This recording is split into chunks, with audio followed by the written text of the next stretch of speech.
everyone, and welcome back to the English Learning Podcast. I'm your host, Jason, and today we have a really exciting and practical topic to help you on your English learning journey. We're diving into the question, how can you memorize English words effectively? Whether you're just starting out or you're trying to expand your vocabulary, today's episode will give you the tools and strategies you need to succeed. Hi, everyone. I'm Julia, your co-host, and I'm so excited to be here today. You know, Jason, memorizing English words can feel like a big challenge, especially when you're trying to learn so many at once. I remember when I first started learning a new language, I'd forget words almost as quickly as I learned them, so if you've ever struggled with that, you're not alone. That's such a common experience, Julia. But don't worry. Today, we'll explore some easy and fun ways to help you not just learn new words, but actually remember them. By the end of this episode, you'll feel more confident in building your vocabulary and using it in real conversations. Absolutely. And stick with us because we'll also share some of our favorite tips and even a few tricks that you can start using right away. So grab a notebook or just relax and listen in. We've got you covered. All right, now let's dive into why memorizing words is such an important part of learning English. Julia, when you think about vocabulary, what comes to mind as its biggest impact on communication? Great question, Jason. I think vocabulary is the foundation of any language. Without enough words, it's hard to express your ideas, understand others, or even enjoy things like books, movies, or podcasts in English. Words are like building blocks. They help you construct sentences and share your thoughts clearly. Exactly. And having a strong vocabulary makes a huge difference in your fluency. Imagine trying to explain something, but you don't know the right words. It can be frustrating, right? So true.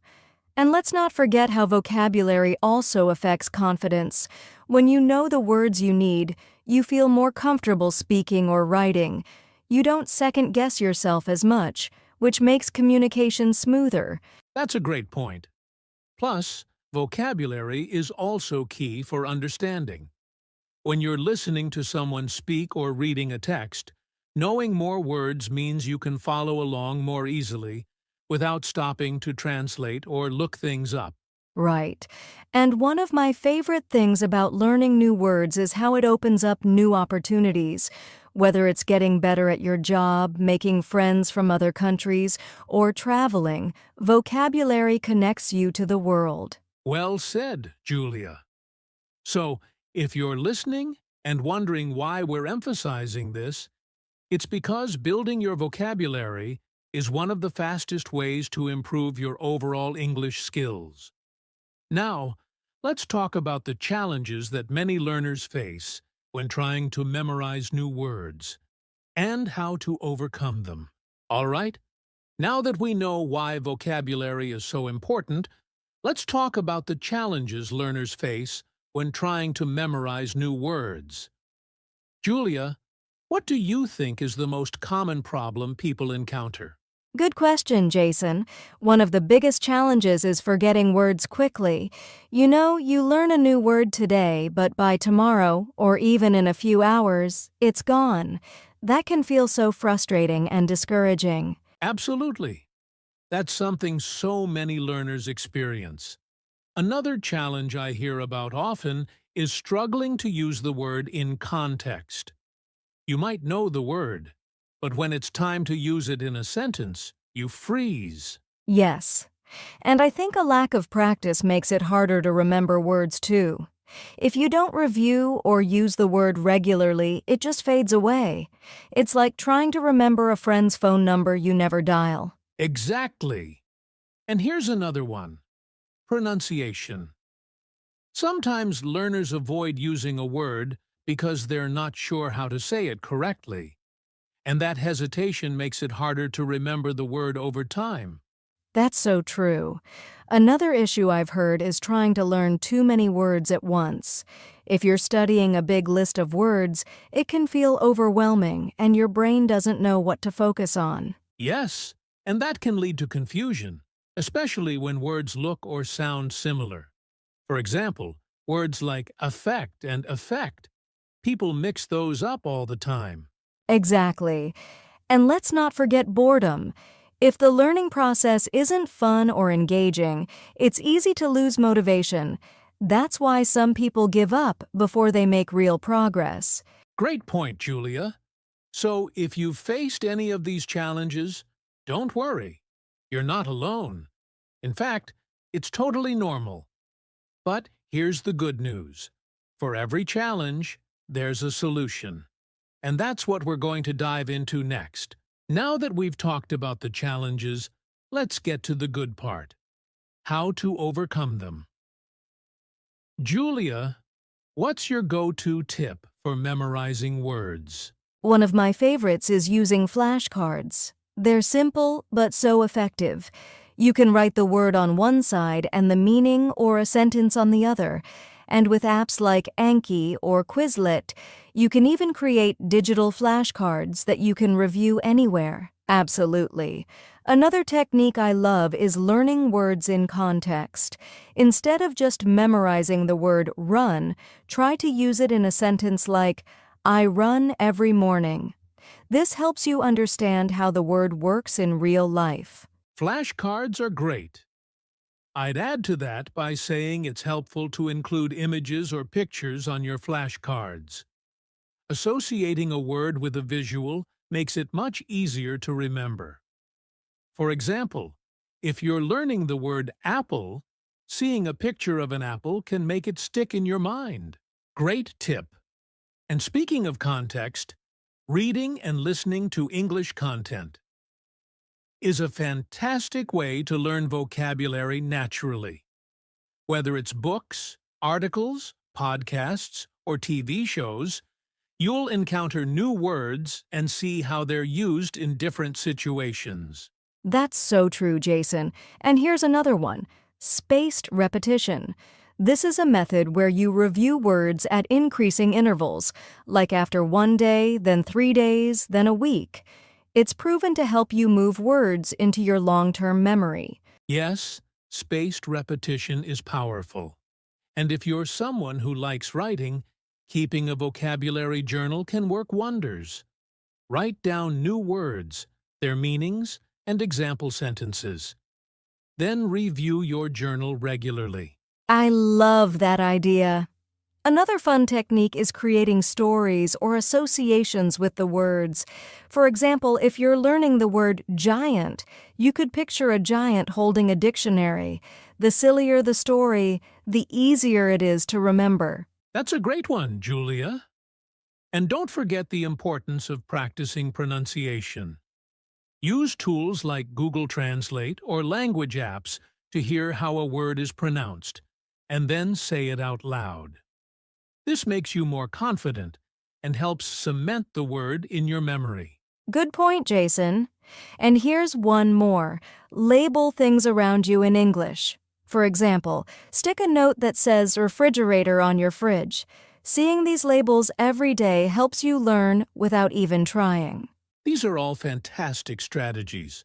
Remember, you don't have to use all of them at once. Pick 1 or 2 that work for you and start there. Consistency is key. Right.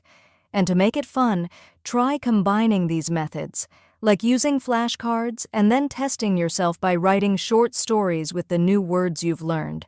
The more you enjoy the process, the more effective it will be. Exactly.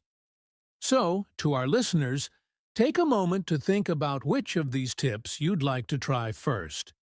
And don't worry if it feels like a lot. We'll recap the key points later to help you out. All right, let's make this fun.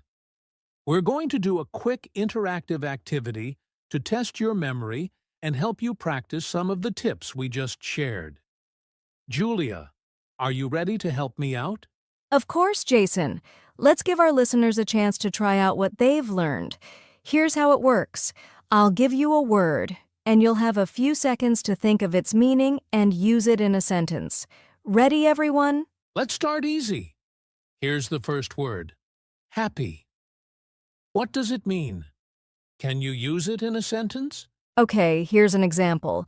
Happy means feeling good or joyful. For example, I am happy when I spend time with my family. Did you come up with a sentence? Great job if you did. Let's try another one. This time, the word is run. Think about its meaning and create a sentence. Ready? Go. All right, here's my example. Run means to move quickly on foot. For example, I run every morning to stay healthy. How did you do? Keep practicing. Now, let's try something more advanced. The word is giant. Think of its meaning and use it in a sentence. I'll give you a moment. Here's one. A giant is something very large. For example, there's a giant tree in my backyard. If you thought of a sentence, that's amazing. Nice work, everyone. Activities like this are a fun way to test your knowledge and improve your vocabulary. And remember, the more you practice using words in sentences, the more natural it will feel. Exactly. You can try this activity on your own too. Pick a few words each day, think of their meanings, and use them in sentences. It's a great way to reinforce what you've learned. All right, let's move on to wrap things up with a quick recap and some final thoughts. Stay with us. Now that you've learned some great tips and tried a fun activity, let's talk about how to apply this in your daily life. Julia, what's the first thing learners can do to practice their vocabulary every day? Great question, Jason. I'd say start by creating a simple daily routine. For example, choose 5 new words each day and write them down in your vocabulary journal. Make sure to include their meanings and an example sentence for each. That's a fantastic habit. And here's an idea. Set a goal to use those 5 words in conversations throughout your day.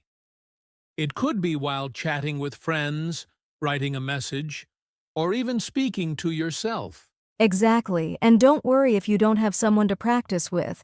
You can use shadowing. Listen to a podcast or watch a video and repeat what the speaker says.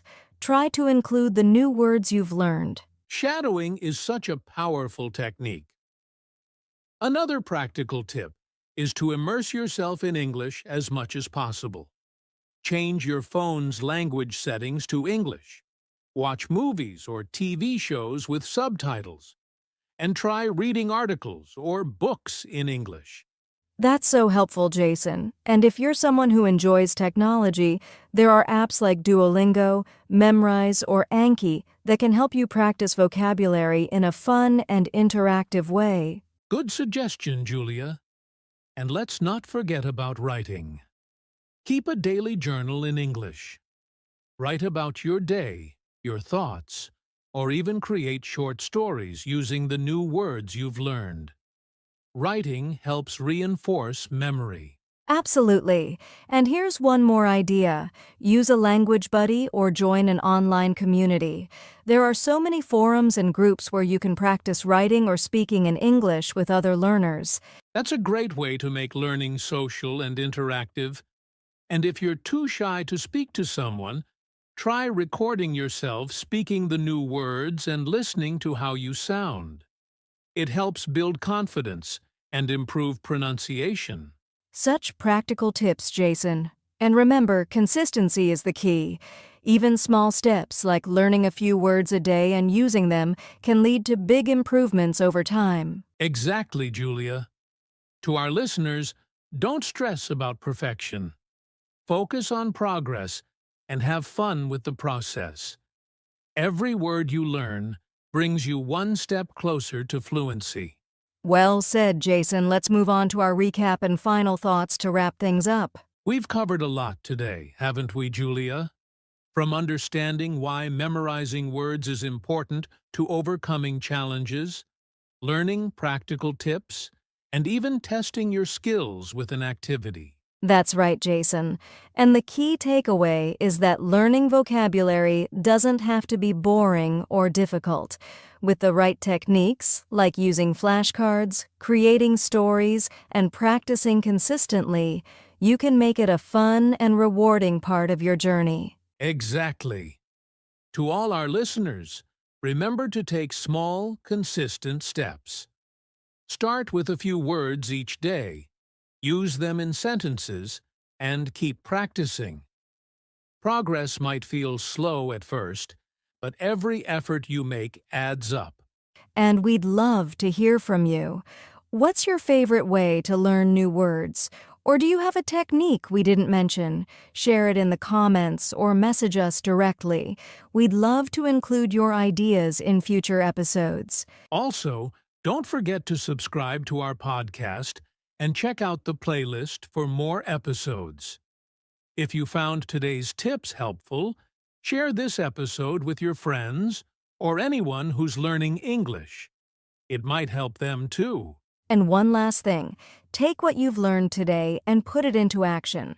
Start memorizing 5 new words right now and try using them in a sentence. You've got this. Thanks for listening, everyone. Keep practicing, stay motivated, and we'll see you in the next episode of the English Learning Podcast. Bye for now. Bye, everyone. Happy learning.